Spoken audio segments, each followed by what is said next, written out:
सत्य के झंडा अखंड ज्योत जलाना है। सत्य के झंडा अखंड ज्योत जलाना है।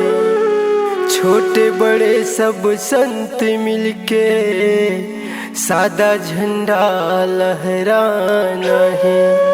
छोटे बड़े सब संत मिलके सादा झंडा लहराना है। सादा झंडा लहराना है। बोलो गुरु घासीदास बाबा की जय।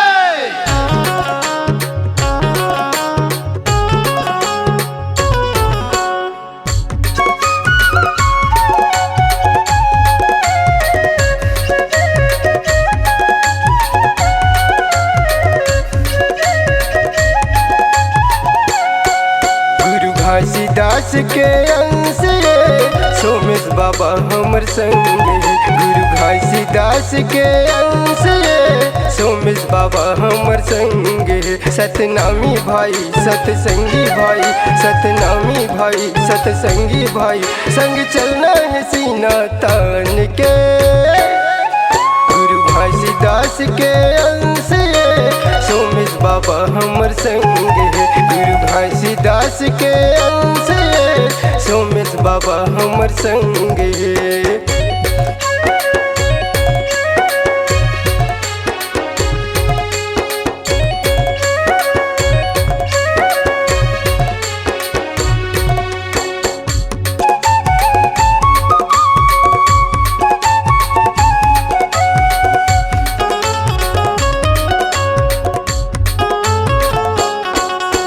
लइका सियान बुढ़वा जवान आओ ग मिल के वादा कराओ।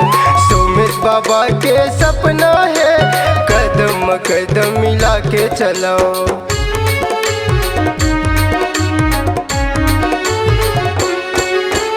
लइका सियान बुढ़वा जवान आओ ग मिल के वादा कराओ।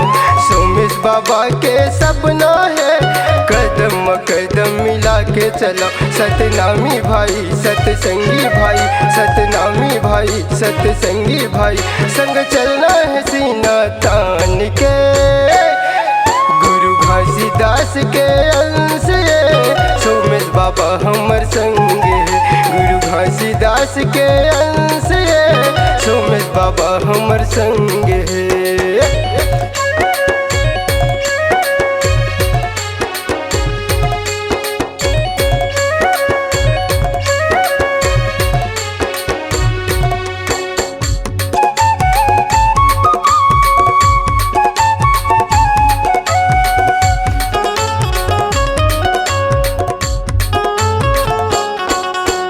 बैरी दुश्मन अब डरना का, लूटे अपन हक लाना हैगा।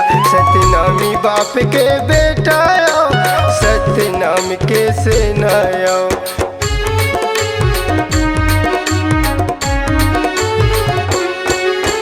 बैरी दुश्मन अब डरना का, लूटे अपन हक लाना हैगा।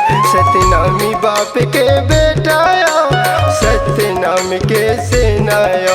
सतनामी भाई सतसंगी भाई, सतनामी भाई सतसंगी भाई, संग चलना है सीना तान के।